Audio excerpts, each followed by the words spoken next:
You're listening to ReachMD XM 157, the channel for medical professionals. I'm Dr. Matt Birnholz, and I was at the 2008 AMA Medical Communications Conference in San Diego, where I had the opportunity to speak with several notable figures and pioneers in the field of medical communications. It's time for Food for Thought for Medicine, and I'm joined today by Dr. John Puma, a board-certified internist specializing in weight loss, nutrition, and lifestyle change. He is the medical director for the Santa Barbara Institute for Medical Nutrition and Healthy Weight, and he is the recent author of an upcoming book called ChefMD's Big Book of Culinary Medicine, a food lover's roadmap to losing weight, preventing disease, and getting really healthy. Dr. Puma, welcome to our program. Matt, thanks so much. Thanks for having me here. I am so curious to find out about your background. You have a very interesting integrative background between the medical arts and the culinary arts. Tell us about that. Matt, thank you. I've had wonderful teachers in my life, and the best advice about careers I ever got was to add them instead of change them.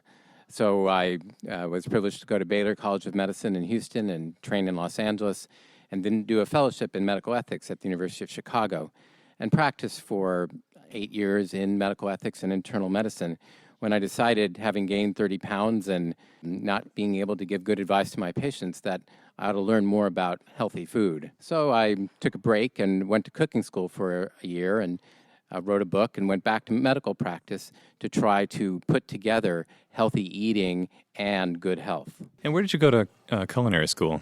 At the Cooking and Hospitality Institute of Chicago in downtown Chicago. And then I worked at Topolobambo, a great, really fabulous Mexican restaurant downtown from noon to midnight on Fridays for about 4 years. For 4 years.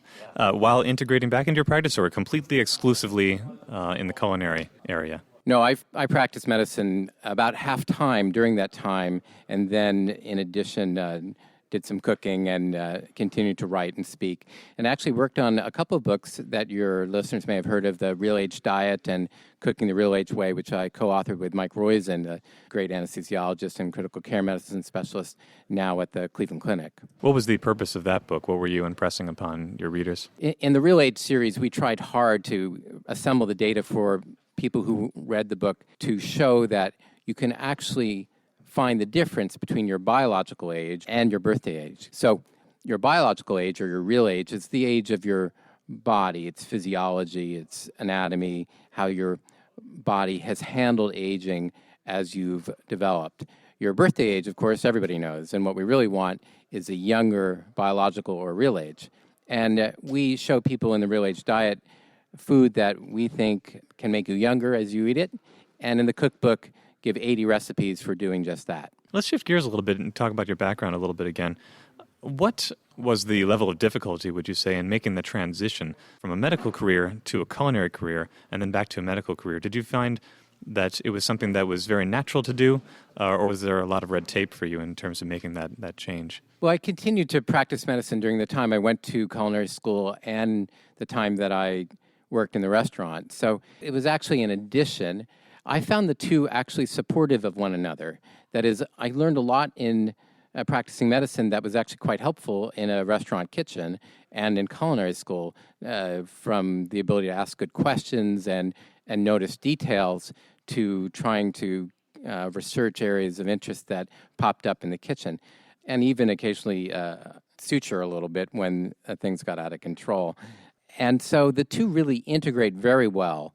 And now in my medical practice in Santa Barbara, I see patients only by referral who want to make lifestyle changes and do so in a serious way, as in a project-oriented fashion, like they might do a business project.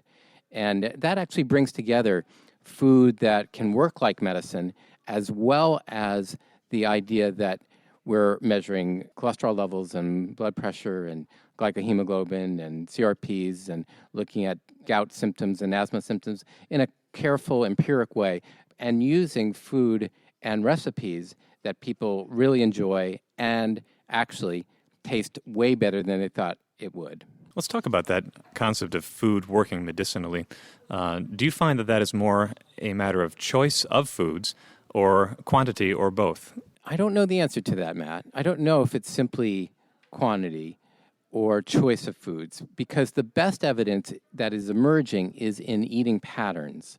What we're seeing in the literature are eating patterns being highlighted. I mean by this the Mediterranean diet, even the traditional Asian diet, a low glycemic load diet, a low-fat diet, the DASH diet, the Dietary Approaches to Stop Hypertension diet. Each of these diets have a remarkable effect on common chronic conditions that we're now just seeing emerge in the literature. And some of it is retrospective, and some of it is epidemiologic, and some of it increasingly is prospective, where eating patterns seem to make the most difference. On top of that, though, we do see particular foods, and in our case, particular recipes, that seem to have an impact, if eaten regularly enough, on patients who, for example, want to reduce their acne vulgaris. You have a 16-year-old with terrible acne, and what's good for that teenager? Well, you can rest assured it's not a Slurpee and Cheez-Its.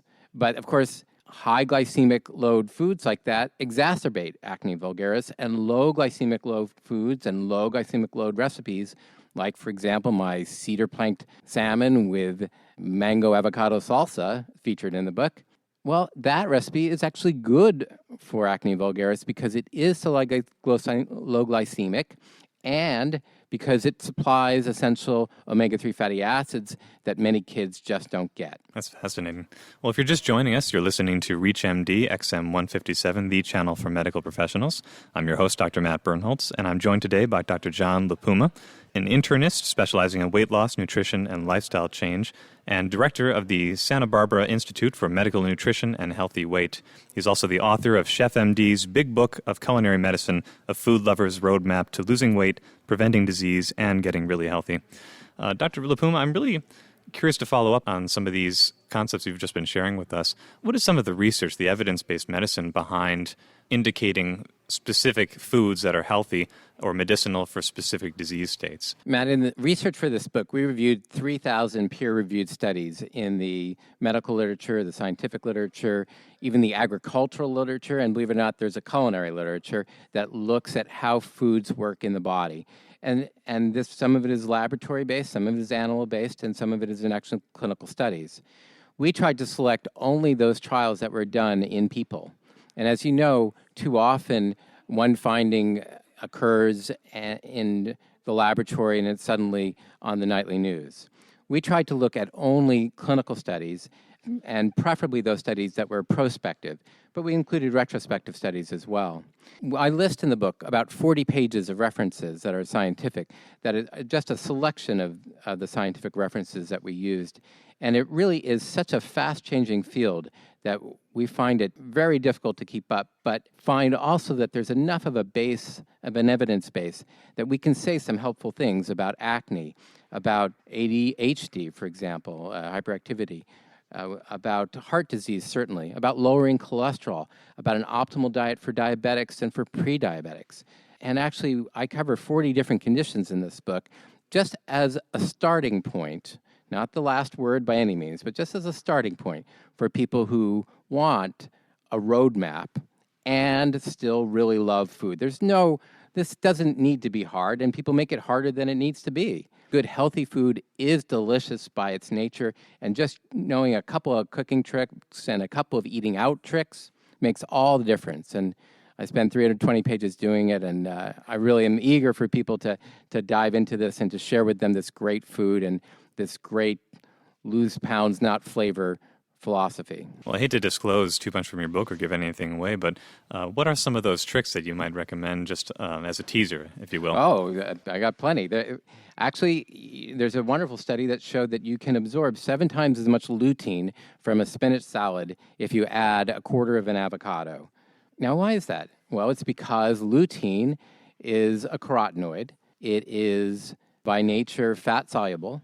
An avocado, of course, has lots of monounsaturated fat, more than poly or saturated. And the monounsaturated and other fats within avocado help those carotenoids, including lutein, become more bioavailable. The same thing is true for a pizza. Bake a pizza at 450 for 7 minutes instead of 350 for 14 minutes, and you double the bioavailability of the antioxidants in wheat in the crust. You leave a watermelon out at room temperature.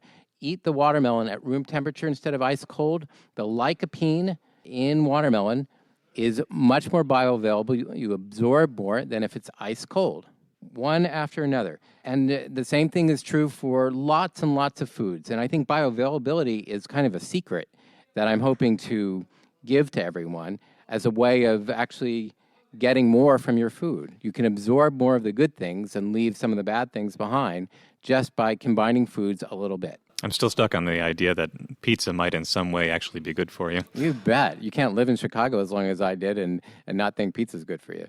But is there any evidence or hardline understanding that which you're talking about being more bioavailable, the micronutrients therein, are going to lead to healthier outcomes, that those are actually useful in terms of your digestion, your overall eating states, your health? Well, I think if you believe the evidence that, for example, lutein helps prevent macular degeneration, and you take as seriously as I do the occurrence of blindness from macular degeneration and its prevalence in people over the age of 65, then there's probably not a definitive study that shows that absorption of lutein is the answer.